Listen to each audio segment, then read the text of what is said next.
Hello friends. तो आज का टॉपिक है मेरा budget line. Budget line means budget रेखा।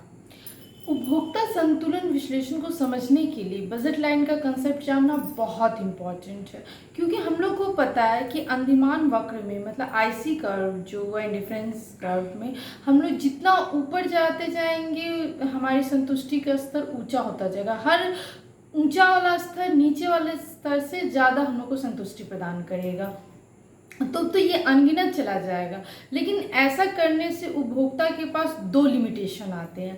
पहला लिमिटेशन ये आता है कि उपभोक्ता को जो वस्तु वह क्रय करता है उसकी कीमत चुकानी पड़ती है, मतलब हो गया वस्तु की कीमत। और दूसरा हो जाएगा उपभोक्ता के पास कितनी आय है, मतलब उस समय उपभोक्ता की मौद्रिक आय कितनी है। ये दोनों जो पॉइंट है वो डिसाइड करते हैं कि उपभोक्ता का बजट लाइन क्या होगा। मतलब बजट लाइन यह शो करता है कीमत और उसके मौद्रिक आय, मतलब उस उपभोक्ता की मौद्रिक आय के रिलेशन को बजट लाइन शो करता है। मैं इसको आपको ग्राफ के थ्रू क्लियर करती हूँ। तो आप देख रहे हैं ग्राफ में बजट लाइन। ये बजट लाइन शो कर रहा है, ये एक्स गुड्स है और ये वाई गुड को एक्सेस कर रहे हैं। एक्स एक्सिस में एक्स गुड को लिए हैं और वाई एक्सिस में वाई गुड को लिए हैं। ये आपके 5 इकाइयों को बता रहा है और इधर ये 10 इकाइयों को बता रहा है। मतलब कि उपभोक्ता, अगर मैं आपको एग्जाम्पल के थ्रू इसको बताती हूँ आपको ज़्यादा अच्छा लगेगा।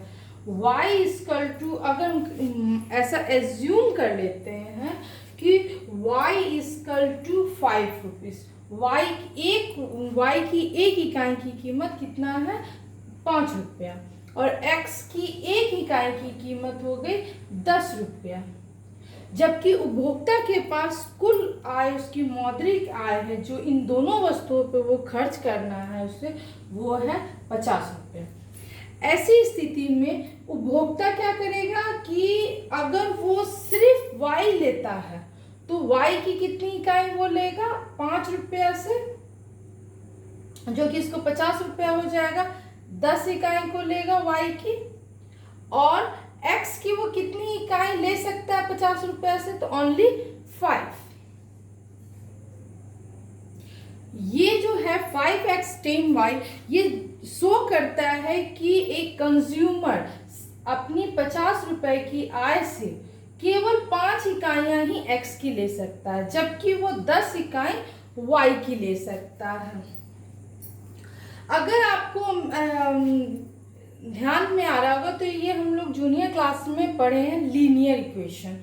ये जो इक्वेशन है, हम लोग ये जो लाइन देख रहे हैं यहाँ 10 इकाई y एक्सिस पे जो हम लोग 10 इकाइयों को लिए हैं और ये x एक्सिस पे 5 इकाइयों को लिए, अगर यहाँ से इस पॉइंट को मिलाते हैं तो एक हमको BL रेखा प्राप्त होती है। अगर इसको इक्वेशन एल्जेब्रिक फॉर्म में डाल दे तो हमें ये इक्वेशन प्राप्त हो जाता है। ये इक्वेशन क्या है, ये इक्वेशन आपका लीनियर इक्वेशन है, जिसमें कि ये x और ये y और ये हो गया मेरा कांस्टेंट।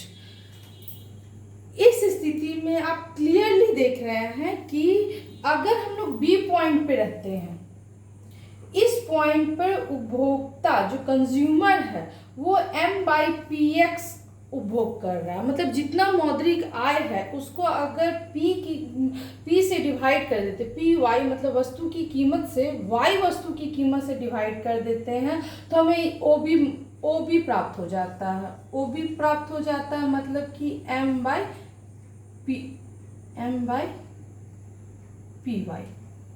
हमको OB इकाई पता चल जाती है। मतलब OB इकाई को प्राप्त करने के लिए हम इस इक्वेशन, और वही रूल यहाँ भी लागू होता है। OL को कैसे ज्ञात करेंगे, जितना उसके पास क्वांटिटी मौद्रिक आय है, मौद्रिक आय में x वस्तु की कीमत को अगर हम लोग डिवाइड कर देते हैं तो हमें प्राप्त हो जाता है OL, कितनी x की वो कितनी इकाई लेता है। इस इकाई से OL और OB जब हम लोग को प्राप्त हो जाता है तो इससे हम लोग एक इक्वेशन एराइज करते हैं। इस इक्वेशन पुट करेंगे, रिमेनिंग आएगा। ये इक्वेशन ये शो करता है कि हम लोग x की कीमत पे जितनी भी इकाई ले और y की कीमत पे जितनी भी इकाई ले, उसको ऐड करने के बाद वो m के इक्वल होना चाहिए। अगर वो इक्वल होता है तब वो उपभोक्ता के बजट के अंदर आता है। और ये लाइन ये शो करता है उपभोक्ता का बजट लाइन है, जो कि ये शो करता है कि उपभोक्ता इसी रेखा के अंतर्गत कोई वस्तु प्राप्त कर सकता है। ये जो के पॉइंट हम लोगों ने लिया है, इस के पॉइंट पे ये शो करता है कि इस उपभोक्ता के बजट लाइन के भीतर आता है। मतलब ये जो संजोग है उसमें उपभोक्ता x और y दोनों वस्तु ले सकता है और इससे ज़्यादा भी लेने की उसकी क्षमता होती है। और ये जो P पॉइंट शो कर रहा है वो यह शो कर रहा है कि उपभोक्ता इस संजोग से ज़्यादा एक भी इकाई वो लेने में सक्षम नहीं है। इससे कम वो ले सकता है लेकिन वो उससे अधिक नहीं ले सकता। और ये जो H है वो ये H पॉइंट ये शो कर रहा है कि उपभोक्ता की पहुंच वहाँ तक है ही नहीं। उपभोक्ता सिर्फ P पॉइंट तक ही ले सकता और K वो ले सकता है और K से ज़्यादा भी उसकी कैपेसिटी है, लेकिन P से उसकी ज़्यादा कैपेसिटी नहीं है। ये हो गया बजट लाइन। बजट लाइन में हम लोग देख रहे हैं, हम लोग को सिर्फ एक लाइन पता चल रहा है उपभोक्ता। अब हम लोग बजट स्पेस देखेंगे। बजट स्पेस के अंतर्गत ये सारे स्पेस आता है और इक्वेशन चेंज हो जाएगा। इक्वेशन चेंज अगर हम इसको अलजेब्रिक फॉर्म में अगर इक्वेशन निकालते हैं तो अलजेब्रिक फॉर्म में इक्वेशन किस तरह हो जाएगा, px plus py is less than equal to m। मतलब कि मौद्रिक आय से ये जो संजोग है वो हमेशा m से कम या इक्वल होता है। ये अगर ऐसी स्थिति आती है तो उपभोक्ता अपने बजट लाइन के अंदर में, मतलब उपभोक्ता कोई भी इससे संबंधित कोई भी संजोग हुआ प्राप्त करने में सक्षम है। इसमें एक और स्ट्रेट लाइन का इक्वेशन आ रहा है कि अगर हम लोग सिर्फ y इकाई लेते हैं, अगर उपभोक्ता सिर्फ y इकाई को निकालना चाहता है तो वैसे कंडीशन में क्या हो जाएगा, m by P Y minus P X by P Y X. ये हो गया इक्वेशन। ये बजट लाइन का इक्वेशन हो गया। ये स्ट्रेट लाइन का अगर उपभोक्ता अगर सिर्फ y की वस्तु लेना चाहता है तो वैसी स्थिति में क्या हो जाएगा, m by P Y. m by P Y क्या शो कर रहा है कि उपभोक्ता सिर्फ y की वस्तु ले रहा है, मतलब वो इकाई शो कर रहा है OB को, जिसमें से ये जो px है वो मल्टीप्लायर है और x तो x गुड है ही। तो ये मल्टीप्लायर x है। मल्टीप्लायर x क्या है, वो एक्चुअल में है market exchange rate. Market exchange rate को मैं दूसरे ग्राफ में आपको क्लियरली समझाती हूँ। ये है मार्केट एक्सचेंज रेट ग्राफ। इसमें हम लोग देख रहे हैं x एक्सिस पे x कमोडिटी है और y एक्सिस पे y कमोडिटी है। वही पॉइंट हो गया, B पॉइंट पर मेरा मैक्सिमम हो जाएगा m बाई पी वाई और L पॉइंट पर मैक्सिमम हो जाएगी मेरा m बाई पी एक्स। तो इसमें हम लोग और ये जो हो गया वो आपका बजट लाइन का इक्वेशन हो गया, लीनियर फॉर्म में है ये। तो हम आपको बता रहे हैं कि अगर उपभोक्ता एक कंज्यूमर y का ON क्वांटिटी लेता है तो वो x का OM क्वांटिटी ले रहा है और ये दोनों का इक्वेशन कहाँ पे मिल रहा है, E पॉइंट पे वो इक्वेशन उसका मिल रहा है। मतलब उसका इक्विलिब्रियम पॉइंट क्या हो गया, E, जहाँ पे वो y का ON और x का OM ले रहा है। वो x वस्तु की एक इकाई अधिक लेने के लिए, मतलब MQ को प्राप्त करने के लिए NT वो देने के लिए तैयार है। मतलब इतना पाने के लिए वो इतना का त्याग करने के लिए रेडी है। अगर वो MQ लेता है एक्स की एम क्यू मात्रा अधिक लेती है, तो अब वो कितना ले रहा है, ओ क्यू, एक्स की ओ क्यू क्वान्टिटी को ले रहा है और वाई का ओ टी, मतलब कि उपभोक्ता का संतुलन अब ई पॉइंट से शिफ्ट होके एफ पॉइंट पे आ गया। एम क्यू वस्तु जो एम क्यू एक्स्ट्रा लिया एक्स की, तो उसके लिए वो उसकी जो लागत है, एम क्यू एक्स्ट्रा लेने में जो उसको लागत लगी है वो एन टी के बराबर है, तभी ना वो इतना वस्तु एक्स्ट्रा लेने के लिए इतना वस्तु को त्याग कर रहा है। This is called exchange rate, market exchange rate, मतलब कि इस कारण इसको ले रहा है, जो कि हो जाएगा पी एक्स के लिए वो पी वाई को छोड़ने के लिए तैयार हो गया। ये हो गया market exchange rate. Market exchange rate है, मैं एग्जाम्पल के थ्रू आपको बता सकती हूँ कि अगर उपभोक्ता की वस्तु की कीमत 20 रुपया है, एक्स वस्तु की कीमत वो, अगर एक्स वस्तु की कीमत 20 रुपया है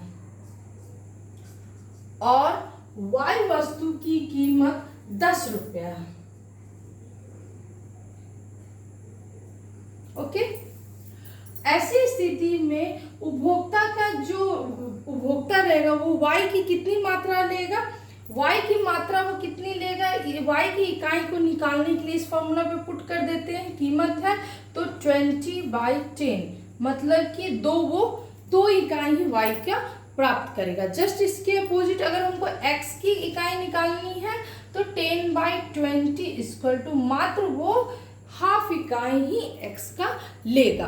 ये हो गया exchange rate of market exchange rate, जिसको हम लोग ने बजट लाइन के थ्रू एक्सप्लेन किया। अब हम लोग आपको मैं बताती हूँ कि कैसे बजट लाइन शिफ्ट करता है अगर किसी कमोडिटी की प्राइस में चेंज होता है। आप लोग देख रहे हैं कि कैसे बजट लाइन शिफ्ट कर रहा है अगर किसी कमोडिटी का प्राइस शिफ्ट करता है।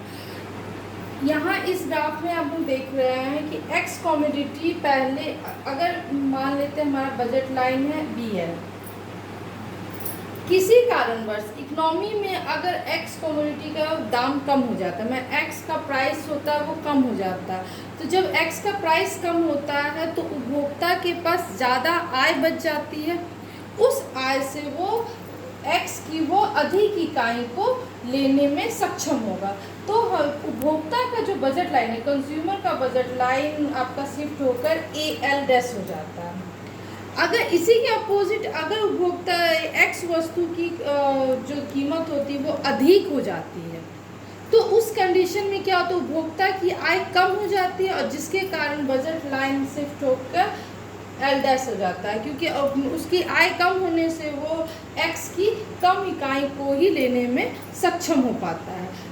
जस्ट इसके अपोजिट अगर हम वाई का ये उसकी जो कीमत होती है उसमें फ्लक्चुएट होता है, तो ऐसे कंडीशन में क्या होता है कि हमारा L पॉइंट तो स्थिर रहेगा क्योंकि एक्स कमोडिटी स्थिर है और वाई कमोडिटी में वेरी हो रहा है, तो पहले तो वो B पॉइंट पे रहता है, BL वो क्वांटिटी ले रहा है, उसका बजट लाइन BL रहता है। लेकिन जैसे ही किसी कारणवश इकोनॉमी में वाई की कीमत में कमी हो जाती है तो उपभोक्ता के पास आय बचती है और वैसी स्थिति में वो उसका बजट लाइन शिफ्ट होकर B डैश हो जाता है, मतलब B डैश L हो जाता है।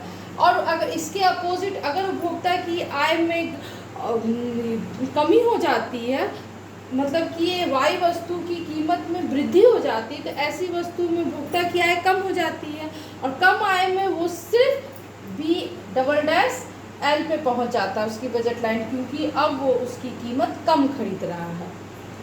अगर इन द केस अगर उपभोक्ता का आय में ही परिवर्तन हो जाए, मतलब जितना उसकी आय थी अब उसकी आय उससे कम हो गई, तो वैसी स्थिति में क्या होता है मैं आपको नेक्स्ट ग्राफ में बताती हूँ। अब मैं से फॉर द एग्जांपल मैं आपको समझाती हूँ।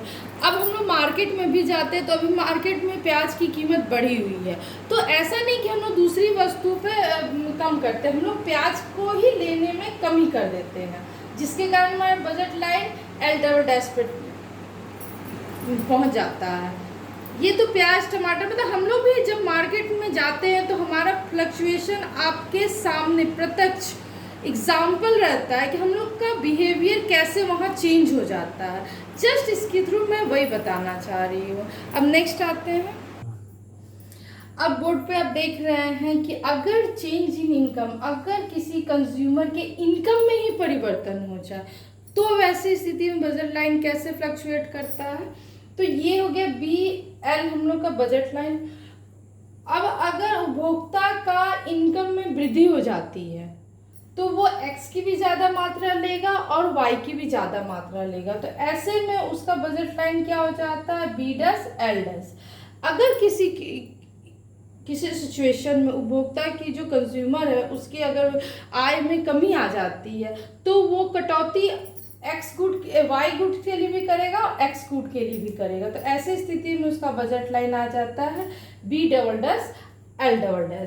तो ये हो गया बजट लाइन का कंसेप्ट। अब मैं नेक्स्ट क्लास में इक्विलिब्रियम बताऊंगी। ये जो मैं बजट लाइन बता रही हूँ वो ऑर्डिनल एनालिसिस से, जो कार्डिनल एनालिसिस से साफ डिफरेंट है। वहाँ पे हम लोग ने एक एज्यूम कर लिया था कि उपभोक्ता डिजिट में मापता, लेकिन यहाँ मैंने कोई नहीं, यहाँ तुलना किया गया है। यही डिफरेंस है। हिग्स एलन का जो थ्योरी है वो मार्शल से यही सब रीज़न के कारण डेफर हो गया और आज तक हिग्स एलन का ये थ्योरी यूज़ किया जा रहा है। तो आज के जो वीडियो में मैंने साफ क्लियर किया कि कैसे हम लोग के बजट के अनुसार, कैसे कंज्यूमर का बजट के अनुसार किसी मार्केट का प्राइस, किसी वस्तु का अगर प्राइस फ्लक्चुएट करता है तो हम लोग का हैबिट है कि या फिर हम लोग से ऑटोमेटिकली हम लोग उस तरफ शिफ्ट हो जाते हैं जिस वस्तु की कीमत में कमी हो। तो ये हम लोग खुद की लाइफ में भी, जनरल लाइफ में भी ये अनुभव कर सकते हैं कि कैसे हम लोग का जो बिहेवियर है मार्केट जाते ही चेंज हो जाता है। कि किसी वस्तु की अगर अधिक मूल्य की वस्तु है, अगर उसकी दाम में बढ़ोतरी हो गई है तो हम लोग उसे या तो कम लेंगे या फिर लेंगे ही नहीं। और अदरवाइज कभी यदि कोई कमोडिटी है जिसके प्राइस में कमी आ गई है तो हम लोग उसको ज़्यादा लेते हैं। ये आप लोग भी अपने लाइफ में अनुभव कर सकते हैं, ये ऐसा बिहेवियर आप लोग भी करते हो। तो उस चीज़ को ध्यान में रखिए, एकदम हमारे लाइफ से ये जुड़ा हुआ है। इकोनॉमिक्स सब्जेक्ट ही हमारे जनरल लाइफ से बहुत क्लोज है, आपको अनुभव करना है बस। आज के लिए इतना ही। Thank you. अगर मेरा वीडियो पसंद आया तो एक लाइक जरूर कीजिएगा। Thank you.